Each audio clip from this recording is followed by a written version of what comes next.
Okay, so today I wanted to talk about my thoughts on Greek lessons by Kang. This was kind of the highlight of my reading in April.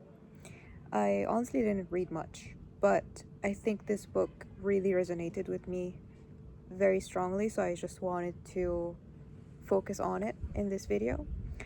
And as always, this is unstructured thoughts on the book. Um, so this is basically it's a kind of a short read. If you're like dedicated to it, you can probably finish it in one or two settings.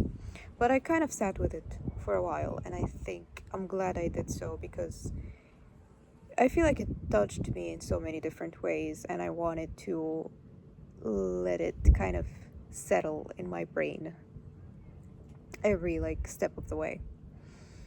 Um, this is a book about sensory experience and about language and about basically all the different ways we as human beings can connect and communicate with each other and with the world around us, and all the different things that also stop us from doing so.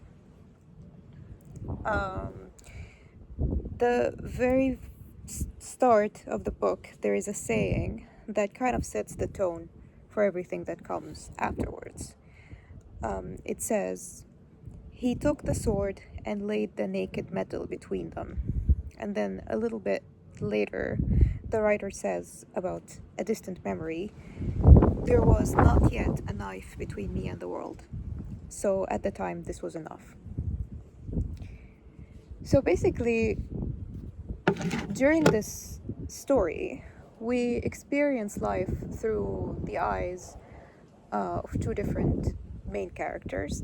There is the Greek teacher, and there is the woman, and the characters are unnamed throughout the book. You don't really, they're always called like the man or the teacher or the woman. And these two characters are kind of two sides of the same coin, a coin of isolation and of being distant from the world, unable to really sense it and connect with it for various reasons and through different drivers. So let's take the Greek teacher, for example. Basically, this is someone, and this is obviously going to contain spoilers. Um, this is someone who is losing his sight slowly as he ages, and he's known that since a very young age.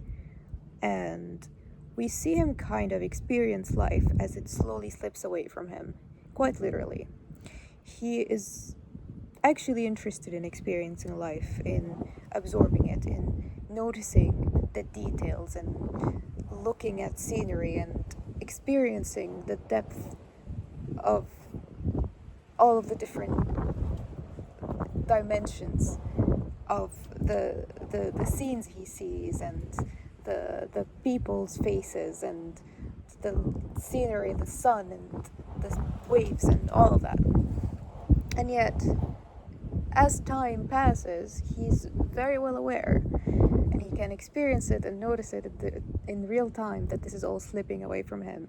And he knows that there's a certain point, probably not in the far future, where he's going to lose that completely. He's not going to be able to see anymore, and this is happening painfully slowly. At a certain point, he narrates, and he basically can only see like the silhouettes of things and the shadows and lights and depth, but he can't really see much detail, and he relies heavily on his very thick glasses to be able to handle himself basically around the world. And there's always this longing to see and to experience, but there's quite literally, almost quite literally, this wall between him, isolating him from everything around him, because it's very slowly fading away.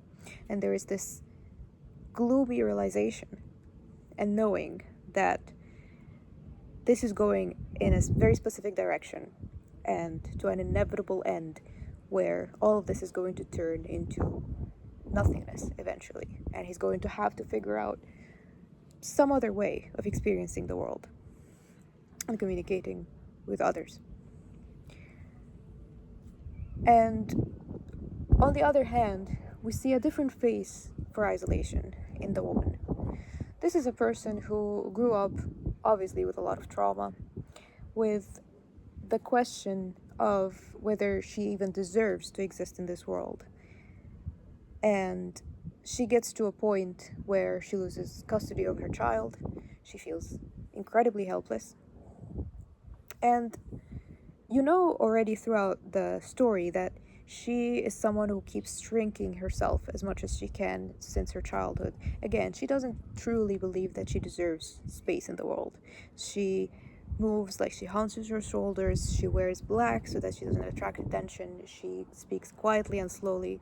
She even thinks that speaking is quite dangerous because your voice travels, effectively taking up a lot of space, more than your body ever can. And so she reaches a point where she is unable to speak anymore.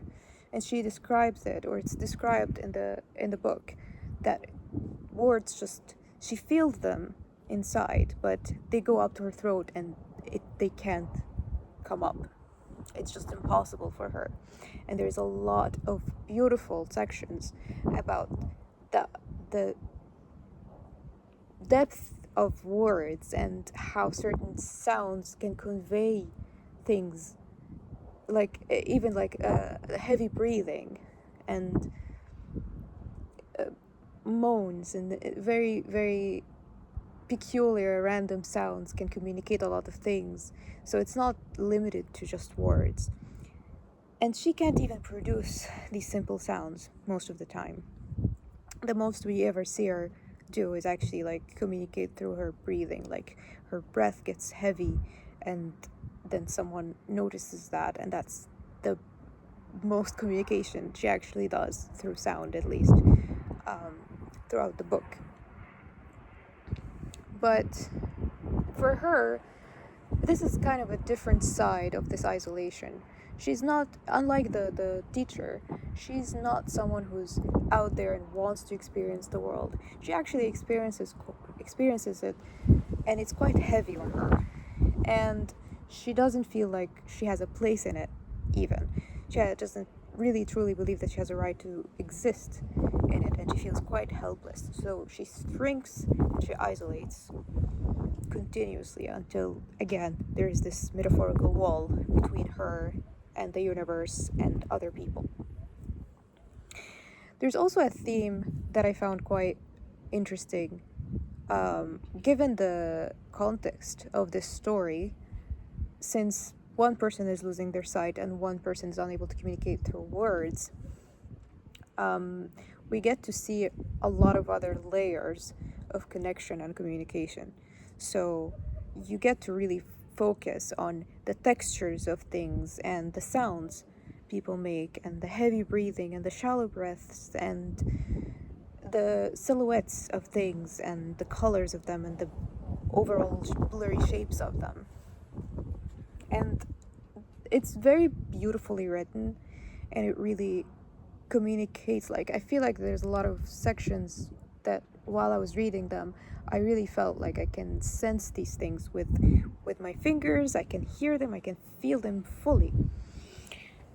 And it's kind of a contradictory thing, because for them it's equally like, on one hand, it's very hard to really connect and absorb things around them and communicate, but at the same time, in certain moments, the world is very overwhelming.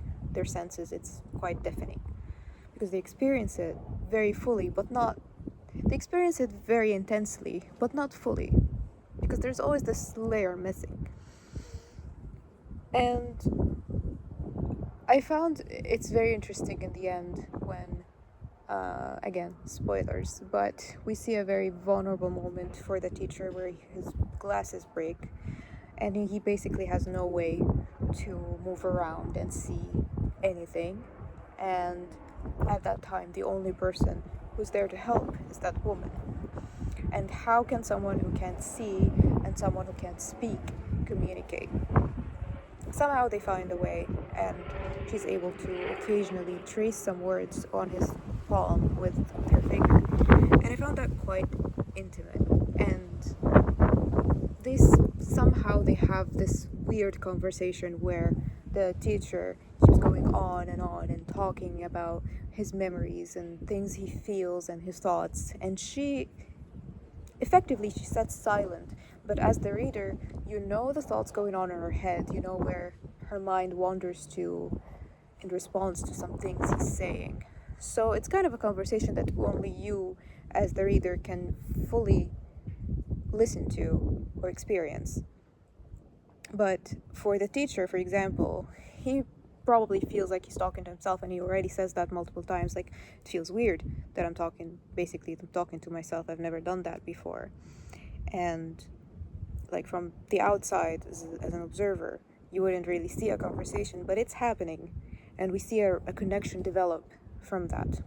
And it's very peculiar, and it's very interesting because you get to see these two people suffering in quite different ways, but also pretty similar when you think about it, in their isolation from the world, in this sense that they're cut off with a knife between them and everything around them. And somehow they're able to connect and to see that in each other. And he's able to see that in her, even though he doesn't know her backstory, he doesn't know her trauma, he doesn't know what she's going through. And she gets to find a sense of understanding in him, even though he doesn't fully know her story. And I thought that was a very intimate ending, and it was very heartbreaking too. But overall, it was a very cool way to look at how we connect as human beings. And I think it was a beautiful exploration of that feeling of being completely cut off from the world and completely isolated.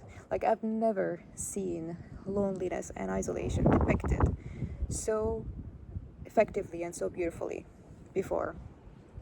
And I think that resonated a lot with me. And I would recommend it. I would highly recommend it. I think this is kind of one of the books that really sit with you quite a lot. And there's more to it than what I've covered. There is a lot of other themes and lines and symbolism. But I felt like if I would go through all of that, I'd kind of overanalyze it and would never make this video. So I thought I would just share my thoughts, at least initially, on it. Yeah, and there's that. And the cool part is it's quite short. I wouldn't say it's light, but it's definitely one of these books you can finish in a short span of time.